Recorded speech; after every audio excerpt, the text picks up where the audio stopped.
ça s'appelle les ballets d'action et ça dit tout finalement en peu de mots. Il s'agit pour Nevers, dans ce nouveau genre qui porte à sa perfection, de montrer qu'il peut, à travers la danse, raconter de façon aussi efficace une histoire qu'on pouvait le faire dans la tragédie ou dans l'opéra. Donc c'est ça qui était le fil conducteur du travail de Marie-Geneviève Massé et de moi au démarrage, c'est de se dire qu'est-ce que ça raconte et comment ça le raconte.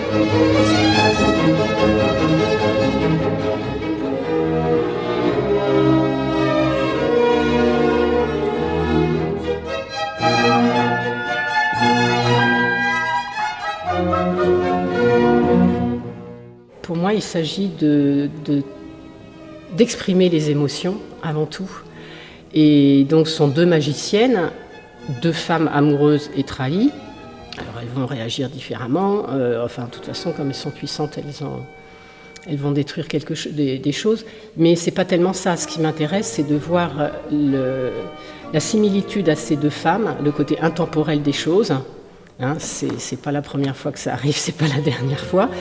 Et comment on va traduire ça par des gestes qui ne vont pas remplacer la parole, mais au contraire des gestes qui vont souligner l'émotion, les différentes passions dans lesquelles elles sont.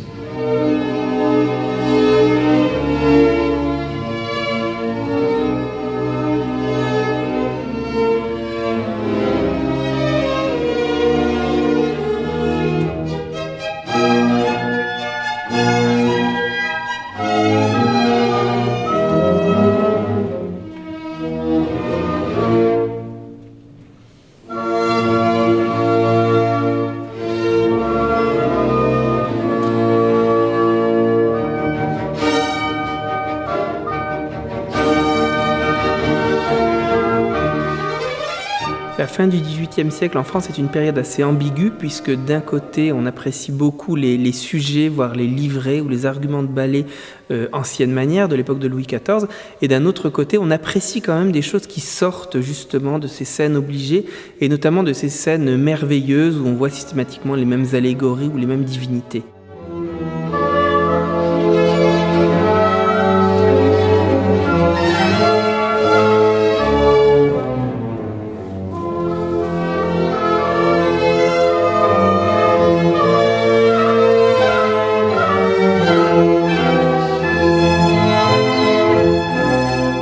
Et finalement, les deux ballets de Nevers se placent à la frontière entre ces deux aspirations de conservation d'un côté et de modernité de l'autre, puisque dans Armide, Renaud et Armide, on a plutôt l'idée encore du merveilleux avec des naïades, des tritons et des monstres marins qui viennent essayer de tourmenter le chevalier danois et Ubald.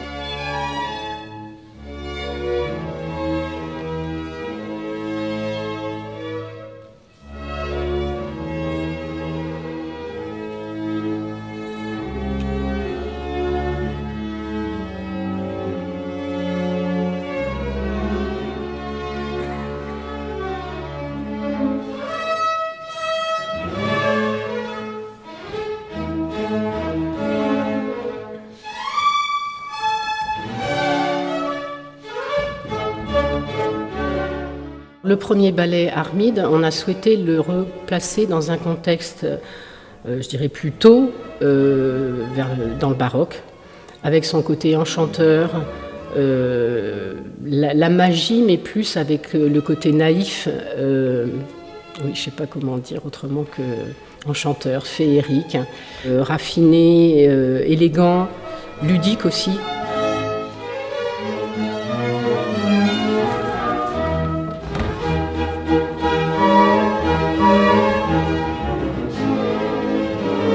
Dans Médée et Jason, par contre, on a certes des allégories qui sont le fer, le poison, le feu, mais en fait qui sont plus vus comme des éléments en fait psychologiques de la personnalité de Médée. Et en fait, c'est comme une sorte de personnification des tourments qui animent l'être intérieur de Médée.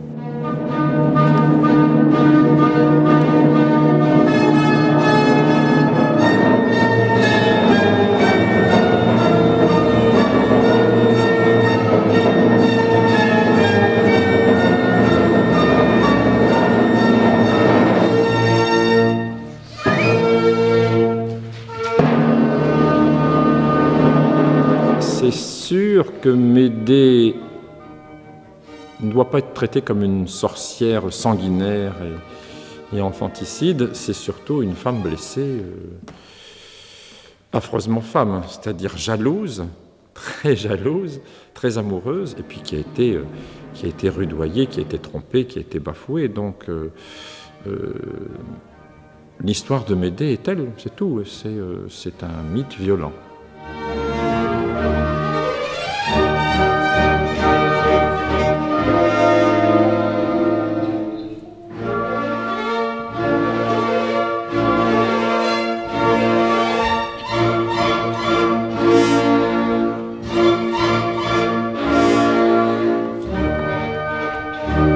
Si on lit l'argument de Médée et Jason, il est écrit que le décor se transforme et qu'en fait le théâtre représente une grotte affreuse dans laquelle des démons et différentes allégories vont entrer à la demande, à l'appel de Médée. Là, on est plus dans la passion même. Même si Médée est une magicienne, on a considéré que le moment dans la grotte, le moment où elle va faire venir les esprits, tout ça, c'était son propre esprit. C'était pas une magie.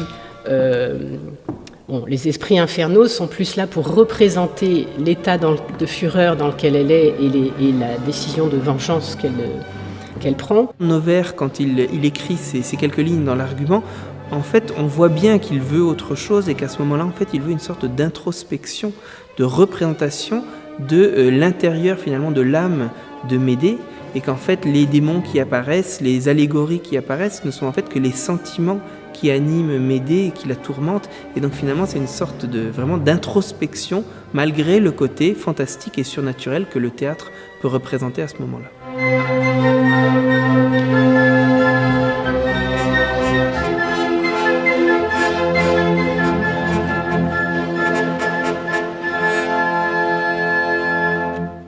Dans Renaud et Armide, justement, le ballet est beaucoup plus proche, il est plus proche de l'esthétique du XVIIe siècle. C'est ça qui était aussi intéressant dans ce que nous a présenté Benoît Dradvicki et le CNBV en nous proposant de monter ces deux ouvrages, c'est qu'on a pu identifier très vite, et ça c'était un travail d'analyse au départ entre Marie-Geneviève et moi, que le premier ballet Renaud et Armide est plutôt le reflet, la fin d'une esthétique du XVIIe, alors que Médée et Jason anticipent sur l'esthétique romantique.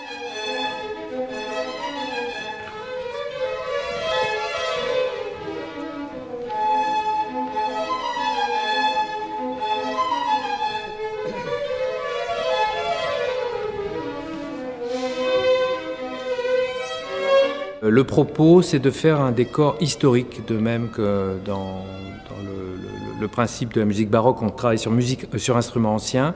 Là, on restitue par le décor ces contraintes techniques.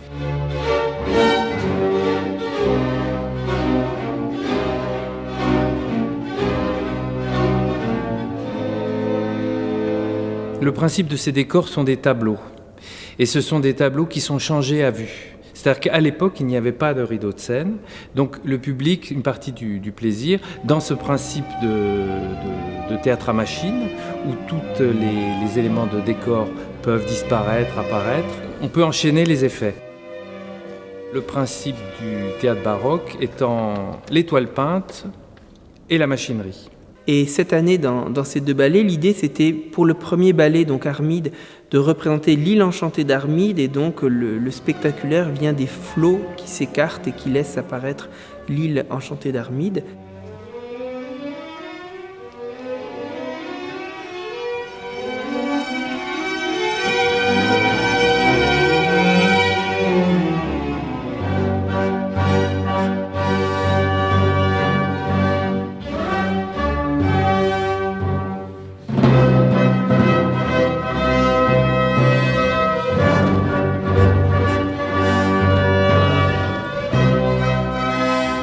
Quant à Médée, l'idée c'était d'avoir un grand palais, le palais de Créon, où se passe le principal de l'action, et qu'à un moment ce palais, d'une part, puisse se transformer en grotte affreuse, comme il est dit dans l'argument de Noverre, donc il y a cette transformation qui est prévue, et puis surtout, à la fin, le palais s'effondre, et ça c'est une scène typique de l'opéra baroque, cet effondrement final du palais, Et donc là, pour la première fois, je crois, à Versailles depuis très longtemps, nous restituons un effondrement de palais à la manière d'époque. Donc ça a un côté un peu surprenant, mais en même temps tout à fait charmant. Certes, c'est un peu premier degré, mais c'est ça qui en fait justement le deuxième degré, de le regarder aujourd'hui s'écrouler.